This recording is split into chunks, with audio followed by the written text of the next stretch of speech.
Hello, aspiring executive assistant or virtual executive assistant. It's me again, Anita, your executive assistant, and I'm here to give you tip number 31. So sa mga may nag-PM kasi sa akin, what if how we're going to create a portfolio? Paano kayo gagawa ng isang yung portfolio? It's look like a it's like a high it's an upgraded or innovative way on how to create a CV.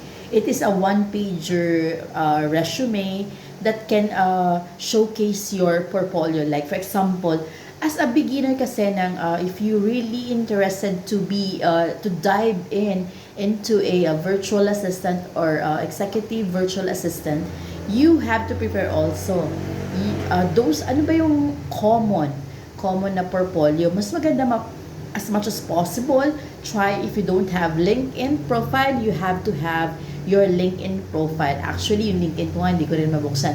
But, it's very important na makagawa ka nun para you can showcase your profile. Like, for example, what are those that are you share there?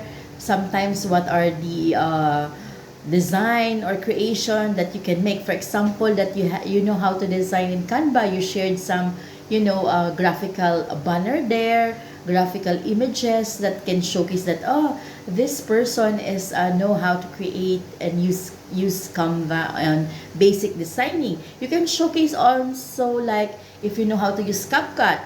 You can also share video that you edited, and then in that way, if the client will check, this VA know how to edit video. And for example, in LinkedIn, there's a lot of networks there. So meaning there's a lot of posting of jobs, virtual assistant, and a lot of professionals that are in the LinkedIn. So so much better na meron kayo nun.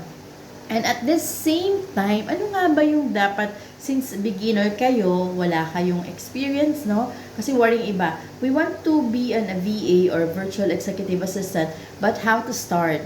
So, basically, on my previous videos, I've already mentioned that dapat prepare din kayo, not only but, technically, and some of the soft skills that you have also.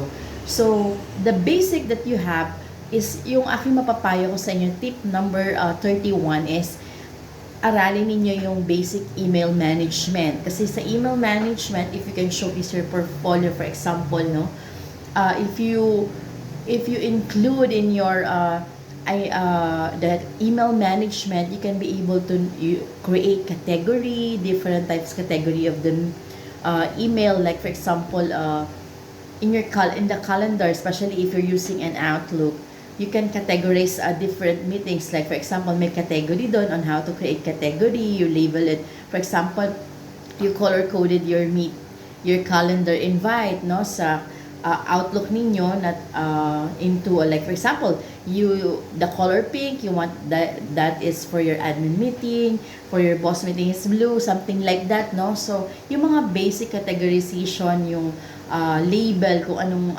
category yung meetings ninyo dun sa calendar, maganda siya kasi naka-color coded. So one way of organizing the meeting invites. At the same time, sa email naman, yung basic, aside from calendar management, dapat aralin nyo rin yung email management. Sa email management, that's very basic.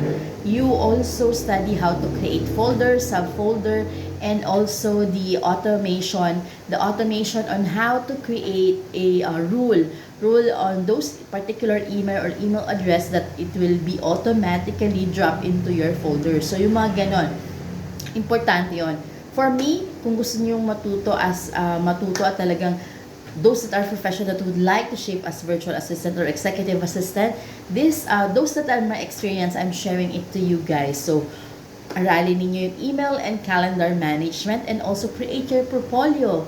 Not only in using Canva, you can create also, there's a template there, and also create also LinkedIn so that it will, when someone, no, especially client, employer will search you, that this person has a LinkedIn, no, those that are profiles na nandun lahat naka-indicate kung ano yung mga nakikita nilang pinapost mo, creations mo, no. For example, if you dive into, how to create basic web page or basic funnel design, no? Yon, added na yon as kasi syempre that's very rare. And a virtual assistant or executive assistant that know how to do funnel design, it's very rare. But if you are interested also, it's up to you, but you can add on your skill kasi sabi ko nga, hindi lang siya routinary na yung ano yung ginagawa mo, but you have to upskill so that it will add more, no, idea on your client, and especially when you're looking into a right employer, much better na meron kang other skills that you can also offer for them, no?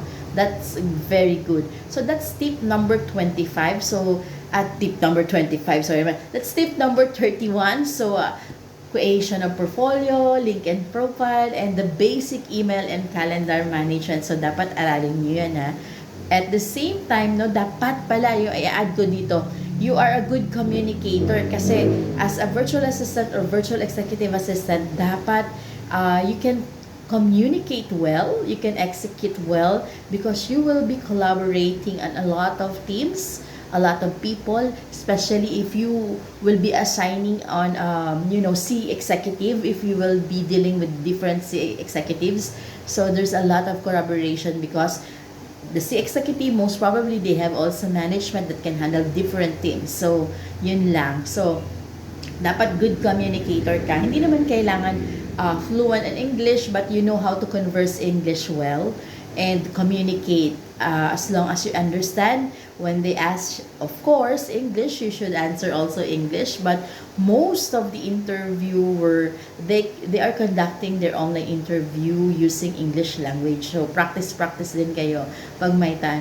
So once again, please heart, subscribe, and a comment down below for those that are interested to be with or join our world as virtual executive assistant or executive assistant. And I'm Anita Kasur, your executive assistant. This is tip number 31. Bye!